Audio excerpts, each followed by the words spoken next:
Good evening, everybody. Welcome back to another exciting episode of Lawrence's Let's Plays. Tonight I'm bringing to you a special video about a hero that I think just doesn't get enough love, that I think is kind of disregarded and maybe just kind of slept on a little bit. And if you'd like to know who she is and why I think she is so good, then keep watching the video. You ready? Hey, listen! Get some. Yeah.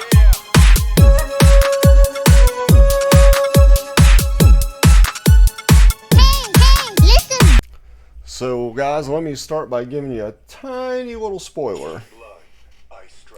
If you look at my hero list, she is a hero that I have, and she is a legendary, and I myself have been sleeping on this hero. A big reason why I'm doing this video is for newer players, but also kind of in response to seeing a lot of content creators with their summoning videos. When they summon this hero, they're like, oh man, I can't believe I got this hero. And believe me, I get it. Like, trust me, I really wanted Hatsit, but like, if you're really striving to get a specific legendary hero due to a limited hero rate-up banner, and you get a different hero, you're kind of bummed out. But I've heard so many people just really be like, oh, I can't believe I got her, I got her again. Number one, if you get her, you should be very happy. Number two, if you get multiple copies of her, you should really be happy. And who am I talking about? Ladies and gentlemen, it's Nyx. Nyx is so slept on. I think she is really disregarded as far as even in her character class as a marksman, as being a top tier marksman. And I believe she is one of the top heroes in the game. Absolutely, bar none, she is easily in the top 10 in this entire game. And I'm going to go over why exactly I believe that's the case. So first off, I do want to start this out with an important caveat. Nyx cannot reach her full potential unless you build her with some attack speed. Because if you look into her details, her attack interval initial is 3.5 seconds, which is very slow. And you will never reach the true potential that she has unless you reduce her attack speed. Now, with that being said, I've reduced her attack speed down to 2.4 seconds. I have a bonus of 150 speed to reduce her attack interval down. You see there, attack speed plus 150. I also, obviously, it goes without saying, any damage dealer, you want to build them with a lot of attack. So your results will vary depending on how much bonus attack you have, but I have my own figures, and I'll go over the numbers that I crunched to give you an idea of how potentially just lethal this chick is. 10,631 is my bonus attack. My crit rate is low. It really needs to be higher, but it seems like she crits quite often. Crit damage, 98%, so that's all pretty well and good. Now, why is Nyx so good, and why do I think she's slept on? And you wouldn't think she's slept on if you look at the ratings. Like, she's rated really, really high, but it seems like a lot of people are just like, oh man, I can't believe I got her. Well, you should be really happy when you get her, because she is fantastic. So let's go into her skills. First off, let's go into her basic. This is an attack that hits one enemy doing AoE damage. So she's AoE on her basic. You'll also see that she's AoE damage on her alt, doing 105% attack, prioritizing airborne units. So that will go up fully booked to 120%. Now, in addition to that, she has a passive that the dagger will return to the caster's hand, doing AoE damage equal to 50% of attack to enemies on her path. Or on the path. That goes up to 70%. So now, if we have that fully booked, we have the basic fully booked, that is 190%. 120 on basic, 70 on passive, 190% AoE damage on her basic. Not too bad. Now let's look at her alt. Her alt can be reduced to a max rage of 900, an initial rage of 600, which will enable her to proc her alt more often. And it goes to, you see it starts at 20 seconds, but goes to 30 seconds for the duration of the alt.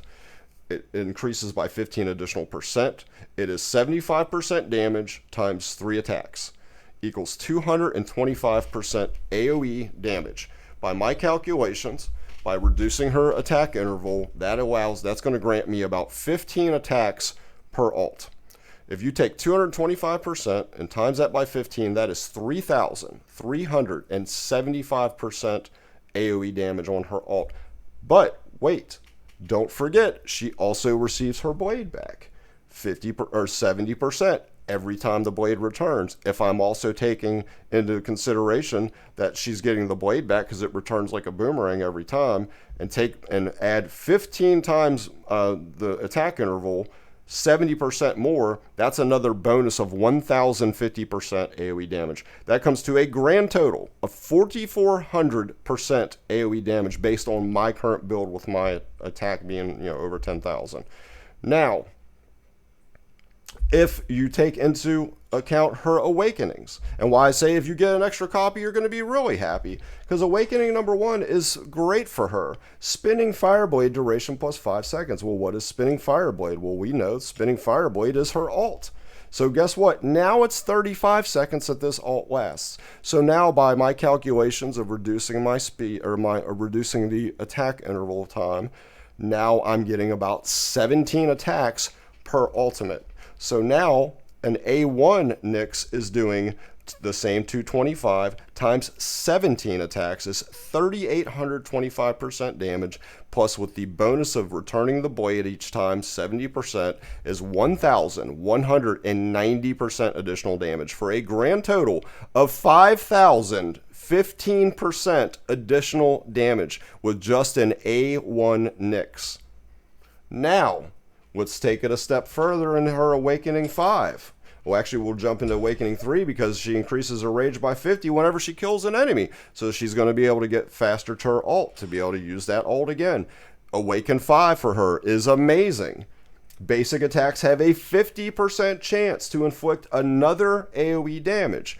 Well, we know that her basic, as I'd indicated before, and I'll reiterate, will do max basic skill ups with the max passive is 120 plus an extra 70 is 190% additional damage.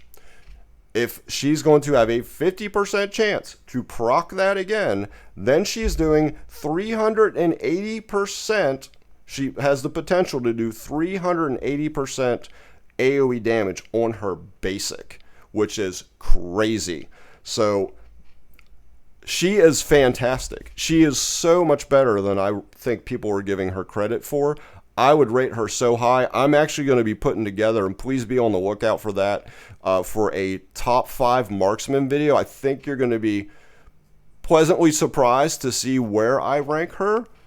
Spoiler, she's in the top 5. She is an amazing damage dealer. Think about any content that, especially airborne units, she's going to obliterate them. If you go into like Gear Raid 3, you could put her on the left side, you could put her on the right side, it doesn't matter. She's just murdering that side. She's absolutely murdering it.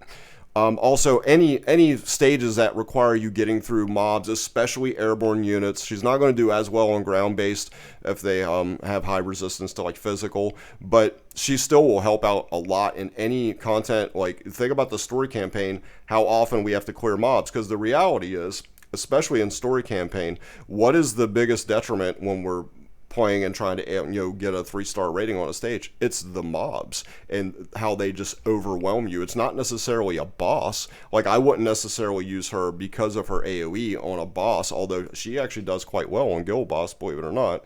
I would strictly kind of prioritize her just knocking out waves, and you'll see that she's way better than people are giving her credit for. I hope this information's been helpful and informative to you. If you did find that the information was, please do smash the like button to let me know that you enjoyed the video. Also, leave a comment. I'm really curious to see what you guys think about Nyx. For those of you that have Nyx, for those of you maybe didn't realize how good Nyx was this informative to you? Also, consider subscribing to the channel, as well as I'm consistently putting up new Watcher of Realms content, as this is my channel's primary focus. Nothing really left to say, guys. I'm Lawrence. This has been Lawrence's Let's Plays, and I am out of here. Take care, everybody, and I'll see you real soon.